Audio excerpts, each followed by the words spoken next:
So have you done wrong transfer before, or you have intention to run a wrong transfer?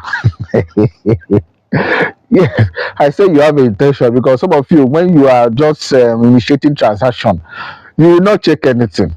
Some of the times they send you an account number without name or bank and you want to do transaction. So when you're in that category, just know that you have intention to run wrong transfer.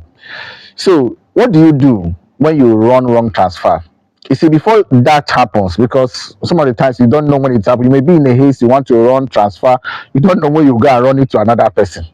So you need to be acquainted with few things.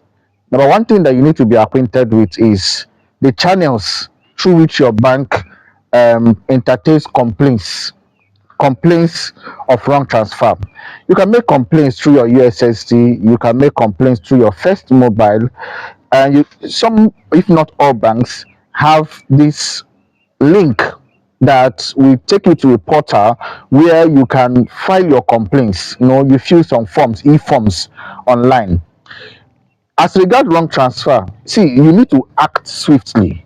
You need to act swiftly before the person can, do away with the funds that he or she receives. Because if that funds have been utilized, it's now too difficult to recoup. So you need to act swiftly. So the way you act swiftly is by knowing the channels through which your bank makes complaints. Okay, so when you have successfully made complaints, so what happens is that your bank will lodge a complaint against the beneficiary bank that our customer made a wrong transfer. So let's say you transfer 50,000. That 50,000 will be placed on hold. It will be placed on lien. That's what we call it in banking terms. It will be placed on lien. So when it's placed on layer, the beneficiary bank will need to reach out to their customer to tell the customer, see, a customer for social bank did a wrong transfer to you, and we need your consent to reverse the funds. Some wonderful customers, bank customers will say, okay, no problem, I will come to the bank, give instruction for the funds to be reversed and all that. But in a situation whereby that person refused to comply, it means the only way now that you have to recoup that fund. But by the way, that funds have been placed on hold, so it's secured. He has not parted with the money. So you can now proceed to court, but it's just that to get court order to reverse funds is costly, especially down in the south here.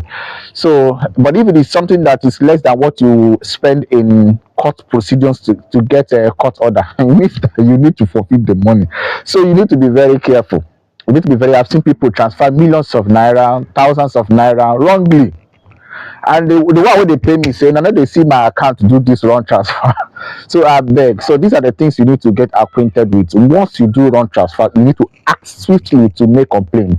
If you have a banker, and that you did that transfer during working hour, you can reach out to him or her and say, please, file a wrong transfer complaint. See, I made wrong transfer. If not, it's through the channels that I mentioned.